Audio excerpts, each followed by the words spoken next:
చాలామంది తమ దగ్గర డబ్బు ఉన్నప్పటికీ దానిని ఎలా ఇన్వెస్ట్ చేయాలో తెలియక సతమతమవుతూ ఉంటారు. ఎవరికైనా అప్పిస్తే వారు తిరిగి చెల్లిస్తారో లేదో అని భయపడతారు.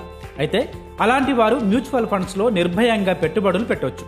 ఇందులో కొంత రిస్క్ ఉన్నప్పటికీ అనేక ప్రయోజనాలు ఉన్నాయి. అవేంటో ఈ వీడియోలో తెలుసుకుందాం.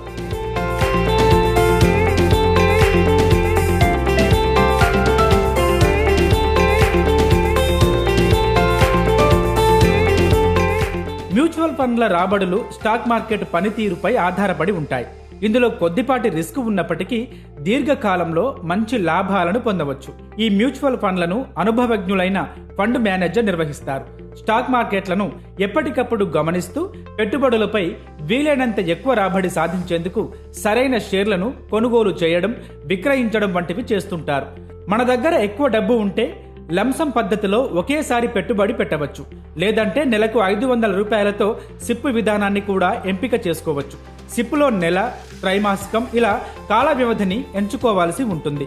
దీంతో డబ్బు ఆటోమేటిక్గా మన అకౌంట్ నుంచి మ్యూచువల్ ఫండ్స్లోకి వెళ్ళిపోతుంది. మనం కావాలనుకున్నప్పుడు పెట్టుబడిని పెంచుకోవచ్చు, తగ్గించుకోవచ్చు. మధ్యలో వైదొలిగే సదుపాయం, కొన్ని రోజులు పెట్టుబడులు ఆపే సదుపాయం కూడా ఉంటుంది.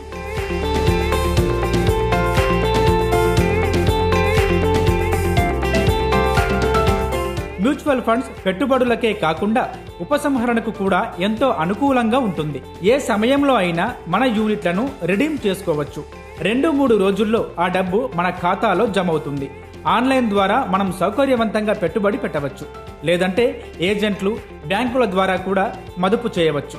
సాంప్రదాయ పెట్టుబడి మార్గాలైన బ్యాంకు ఎఫ్డి, ఆర్డీలతో పోలిస్తే ఇందులో ఎక్కువ రాబడే పొందవచ్చు.